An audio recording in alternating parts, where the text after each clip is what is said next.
Bismillahirrahmanirrahim. Bismillahirrahmanirrahim. Assalamualaikum warahmatullahi wabarakatuh. Baiklah, di Kitabus Shaum kita telah bahas di pertemuan lalu 2 edisi mengenai dalil kewajiban puasa baik dalam Al-Quran juga dalam hadis Nabi Sallallahu Alaihi Wasallam dan petunjuk-petunjuk yang terkait dalam hadis dimaksud.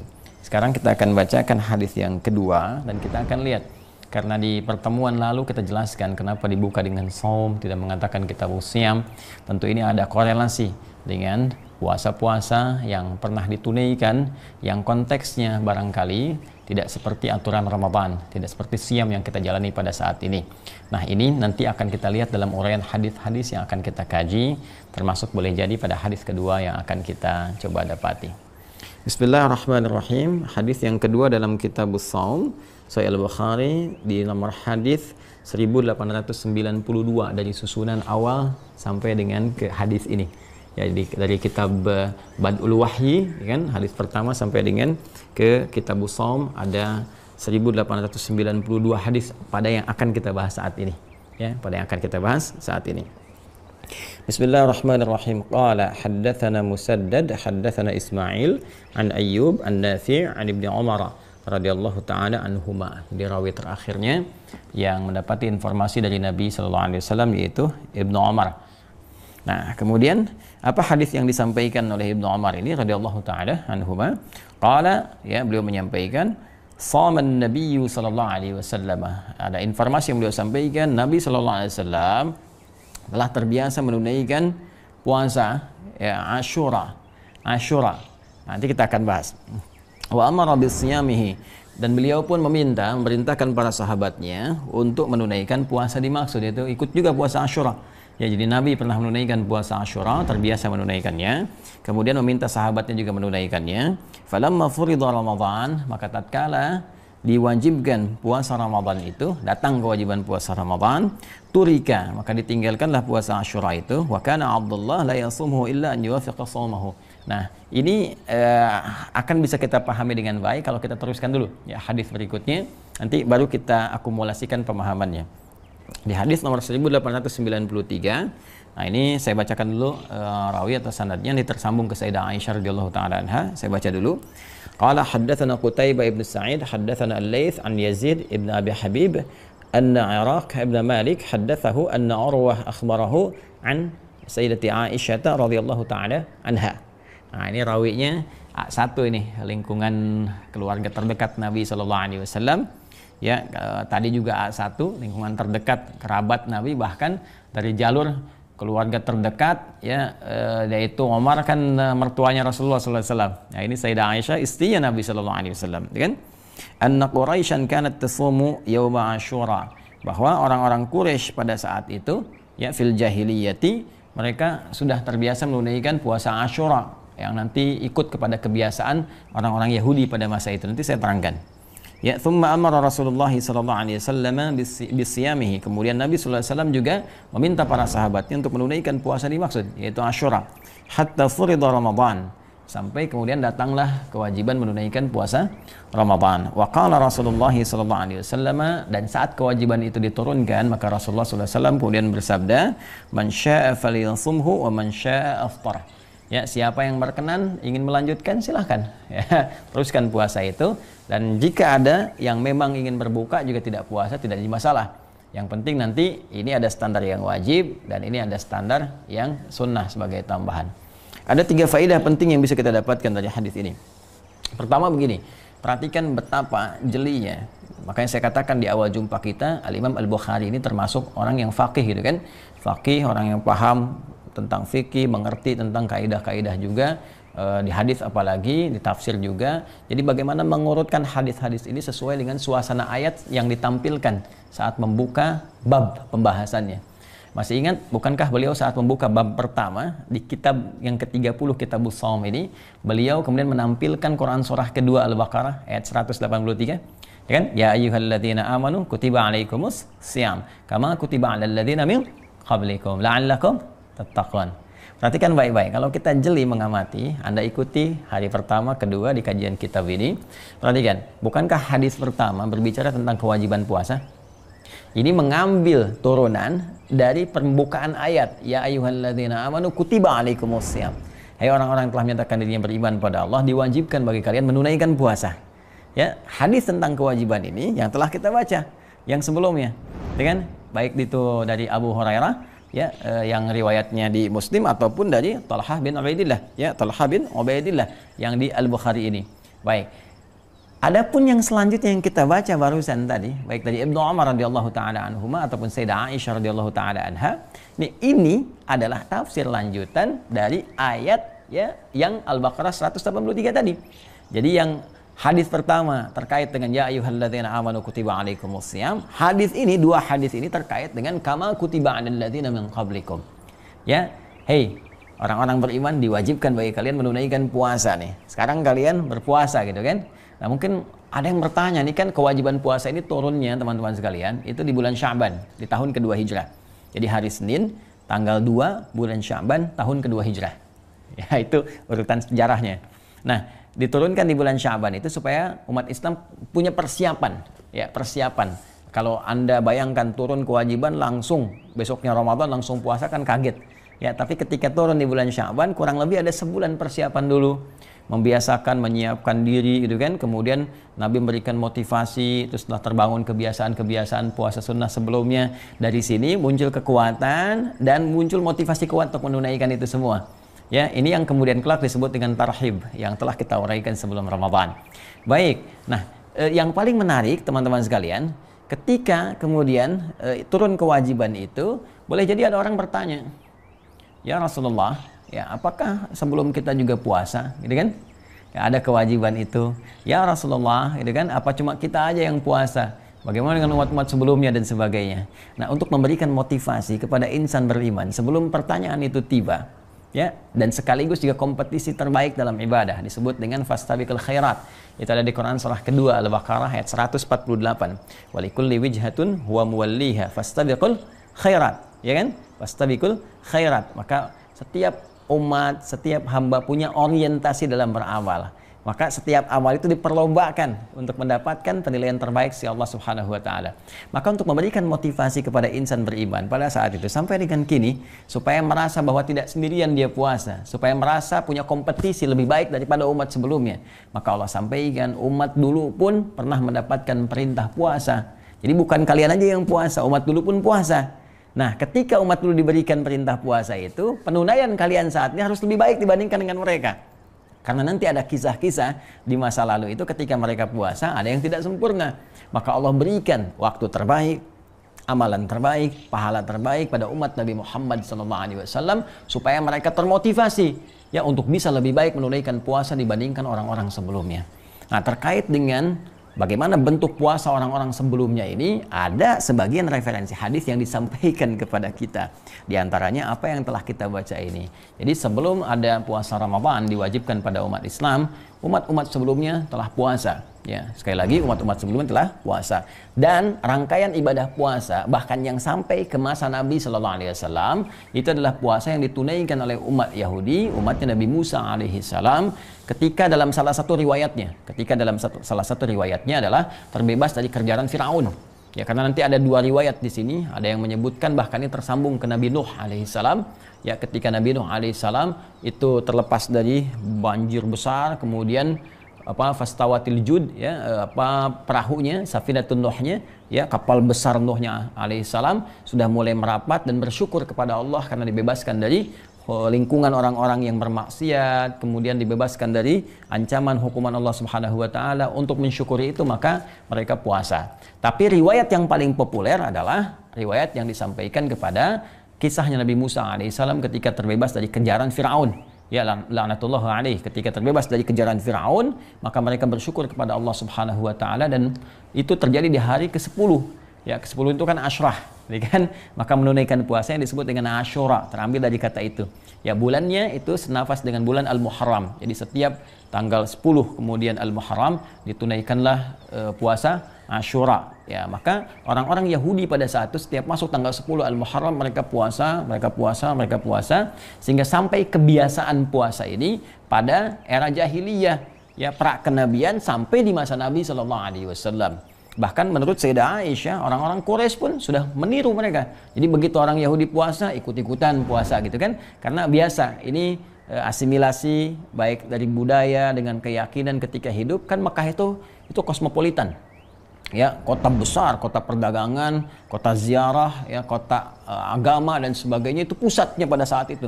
Sehingga semua orang itu datang ke Mekah, ya, baik berziarah untuk ibadah, ada yang niaga sampai dengan sekarang. Yaitu diabadikan nanti di Al-Baqarah, ya, Quran surah kedua dari ayat 197 sampai 198. 197 untuk haji, 198 bagi orang mau dagang gitu. Ya, itu karena udah kebiasaan, ya, pusatnya di situ. Sehingga terjadi percampuran. Dari percampuran itu kadang-kadang kan pengen ikut-ikut. Ya seperti sekarang kan. Ya kalau Anda ke Eropa, ke Amerika misalnya kan, bergaul dengan kawan-kawan, puasa, ada non-muslim bahkan yang pengen ikutan puasa gitu kan. Ada lagi yang pengen ikutan pakai jilbab, pengen merasakan dan sebagainya. Dan puncaknya dapat hidayah. Pun demikian orang-orang Quraisy itu, kata Sayyidah Aisyah, itu sudah ikutan puasa.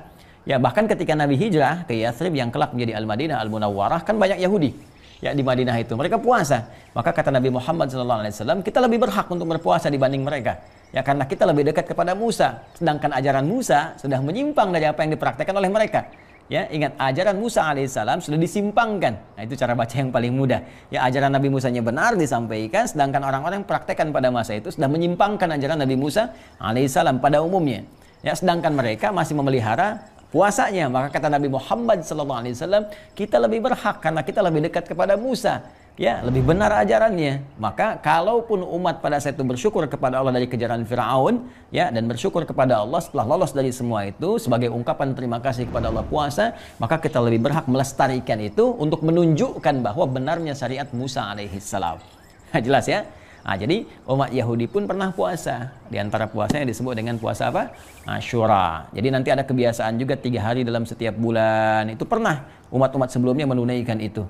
Bahkan ada tafsir namanya Anwarut Tanzil. Ya, karya Al-Imam Baydawi. Ya, kadang disebut juga tafsir Al-Baydawi. Itu Al-Imam Al-Baydawi menyebutkan bahwa ada informasi yang menyampaikan kebiasaan puasa itu bahkan tersambung sampai ke Nabi Adam alaihissalam. Nah, jadi sudah dari umat dulu Nabi Adam alaihissalam terus sampai ke Nabi Muhammad sallallahu alaihi wasallam, itu sudah terbiasa puasa. Ya, nanti juga Nabi Daud alaihissalam tercatat puasa. Bahkan kebiasaan puasa Nabi Daud menjadi sunnah yang ditunaikan. Ya, di era syariat Nabi Muhammad sallallahu alaihi wasallam, selain untuk mendekatkan kita mengenal para nabi-nabi sebelumnya, ya mensyukuri kepada Allah Subhanahu wa taala, sekaligus, nah ini yang paling penting, sekaligus memberikan tafsiran terjelas kita dari ayat-ayat Al-Qur'an. Jadi kalau Anda bertanya, orang dulu puasa bagaimana caranya? Ini yang Anda kerjakan ini. Ya, sebagai puasa sunnah itu. Ya, ini menunjukkan kebenaran risalah Nabi Daud, bahwa Nabi Daud itu risalahnya nggak beda dengan Nabi Muhammad SAW dalam bentuk akidah. Artinya apa? Akidahnya Islam juga, kan? Nabi Musa Islam juga. Jadi Nabi Musa Muslim, Nabi Daud Muslim, ya Nabi Isa Muslim. Di antara syariatnya apa? Ini yang kita kerjakan sekarang dan disempurnakan nanti penyempurnanya dengan turunnya perintah Ramadan. Ya, makanya ketika Nabi Muhammad SAW itu puasa Asyura, ya kan? Sahabat diminta demikian untuk menghormati syariat Nabi Musa yang turun pada saat itu, ya, supaya di sini ada kesan-kesan penghormatan, kesan-kesan pendekatan dengan Yahudi dengan cara yang baik dan sebagainya. Nah, sebelum turun syariat yang menyempurnakan itu semua, maka ada olok-olok dari kalangan Yahudi. Yahudi itu hobinya ngolok-ngolok. Ya, jadi luar biasa lah. Nanti ada waktu mungkin kita bahas ya tipikal Yahudi dalam Al-Quran. Nanti kita bisa lihat yang nanti sebagiannya melekat pada umat di masa lalu, ada sebagiannya lagi terwariskan bahkan sampai ke masa kini. Dan kita penting belajar itu untuk bisa menata diri kita ketika berinteraksi dengan mereka, ya, dengan cara yang elegan tentunya. Baik, di antara apa yang mereka lakukan, itu kan ada nanti contoh misalnya di Al-Baqarah gitu kan, di ayat yang ke-14, wa idza laqul ladzina amanu qalu amanna wa idza khalau ila syayatinihim qalu inna ma'akum innama nahnu mustahzi'un. Ya, kalau ketemu orang beriman, ya bicaralah demikian. Kalau ketemu temannya, mereka ingkari pembicaraan tadi. Mereka katakan kita kan cuma canda, cuma ngolok-ngolok mereka aja gitu kan. Nah, itu kebiasaan ngolok-ngolok itu sudah ada. Maka ketika umat Nabi Muhammad ingin mencoba menghormati mereka, ya, dan menyampaikan risalah yang benar tentang Nabi Musa ketika datang, maka mereka olok-olok tuh, lihat tuh syariatnya Muhammad SAW. Mereka nggak punya puasa, makanya ikut-ikutan puasa kita, kan? Ikut-ikutan puasa kita. Jadi cara bacanya beda.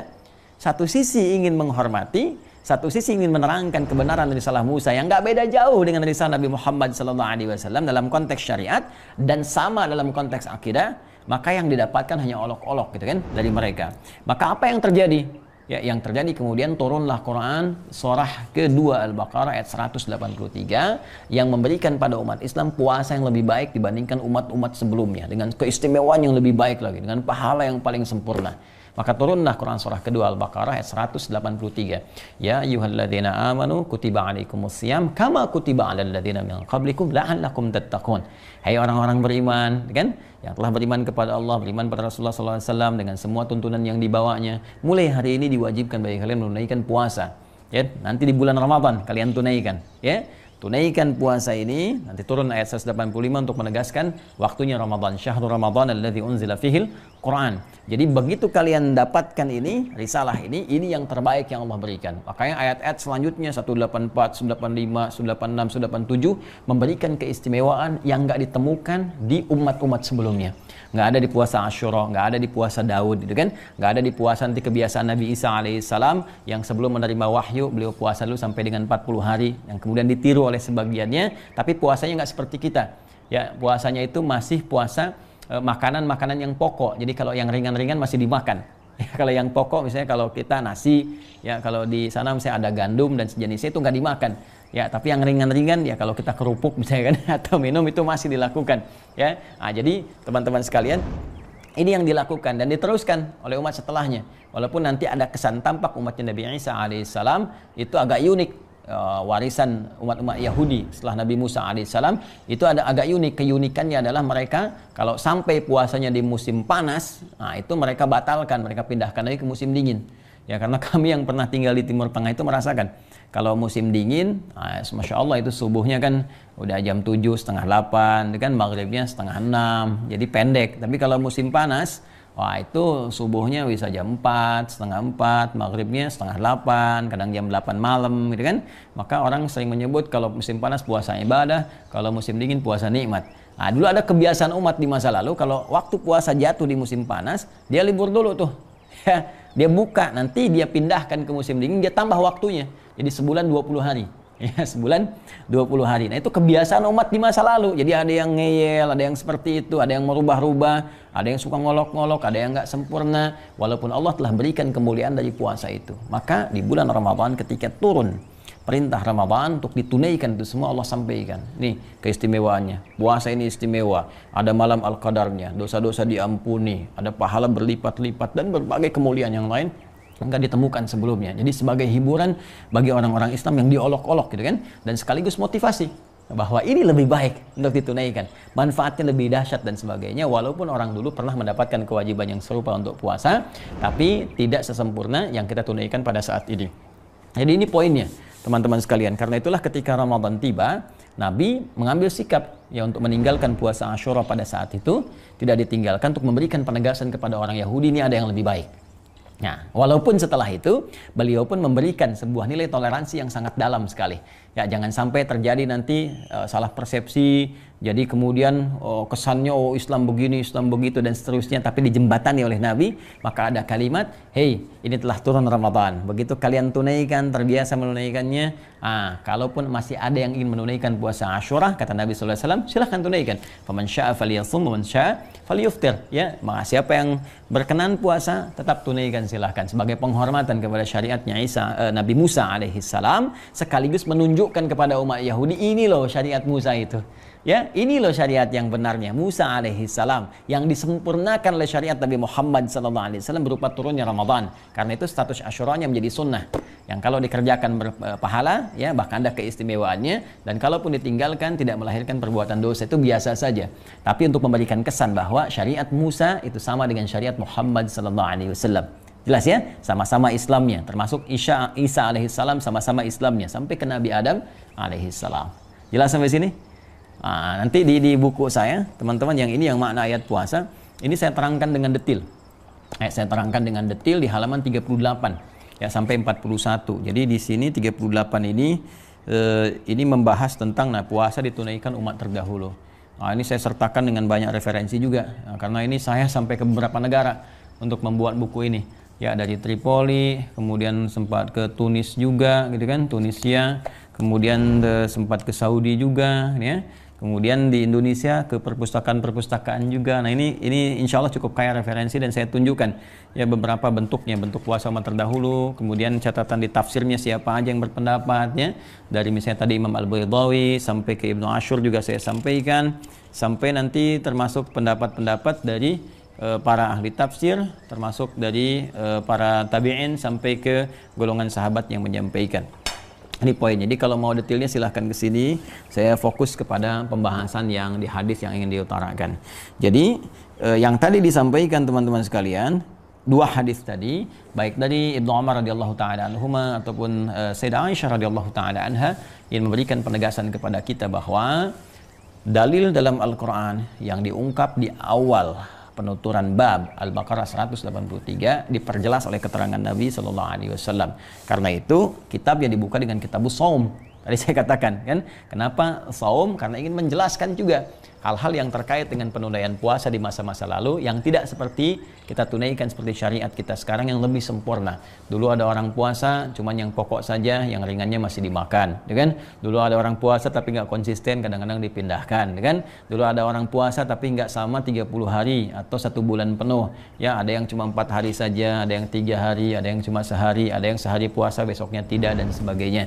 Seperti syariat Nabi Daud alaihissalam, syariat Nabi Musa alaihissalam, ataupun Nabi Isa alaihissalam, yang tentunya sesungguhnya sebagian umat sampai sekarang masih terlihat puasa. Ya, masih terlihat puasa. Silakan cek ya. Kalau Anda lihat Yahudi ada yang puasa, ya kan? Di Kristen misalnya, Nasrani ada yang puasa, ya kan? Baik, walaupun barangkali cara penunaiannya tidak yang seperti kita tunaikan pada saat ini. Kita menghormati keyakinan-keyakinan yang dianut oleh siapapun sampai dengan saat ini, karena kita punya kaidah dalam Al-Quran, lakum dinukum waliyadin. Itu toleransi yang paling tinggi. La ikraha fid din, hanya dalam Al-Quran. Ya, dan tidak boleh mencampurkan keyakinan juga. Jadi tidak harus ikut-ikutan, menghormati tapi tanpa ikut-ikutan. Kan, membangun toleransi dalam nilai kemanusiaan sehingga kehidupan berbangsa, bernegara berlangsung harmoni dengan penghormatan yang dimaksudkan. Kalau bertanya tentang Islam, kita jelaskan. Ya, begini dalam Islam, begini risalahnya, dan kita berdoa dalam kebaikan sehingga mendapatkan hidayah dari Allah Subhanahu wa taala. Itulah Islam yang indah. Ya, saya kira ini yang kita bahas dalam kesempatan ini. Insya Allah kita akan teruskan kembali di esok hari, dan babnya akan berubah kepada keutamaan saum. Apa keutamaan saum itu? Apa yang didapatkan dari perspektif hadis-hadis Nabi Sallallahu Alaihi Wasallam? Ya, dari perspektif hadis-hadis Nabi Sallallahu Alaihi Wasallam. Hadisnya apa saja, keterangannya bagaimana, dan seperti apa meraihnya. Ya, saya kira itu yang bisa kita uraikan. Mudah-mudahan Allah berikan pemahaman yang baik untuk kita, mudah untuk diamalkan dan mendapatkan keberkahan dari Allah Subhanahu wa taala. Allahumma taqabbal minna innaka antas samiul alim wa tub alaina innaka antat tawwabur rahim. Wafiqna ya Allah bima ta'allamna wa wafiqna lin'amala ma ta'allamna bihi ya arhamar rahimin. Wa sallallahu ala sayyidina Muhammad wa ala alihi wa sahbihi ajma'in. Wa akhiru da'wana subhanakallahumma bihamdika nashhadu an la ilaha illa anta nastaghfiruka wa natubu ilaik. Walhamdulillahi rabbil alamin.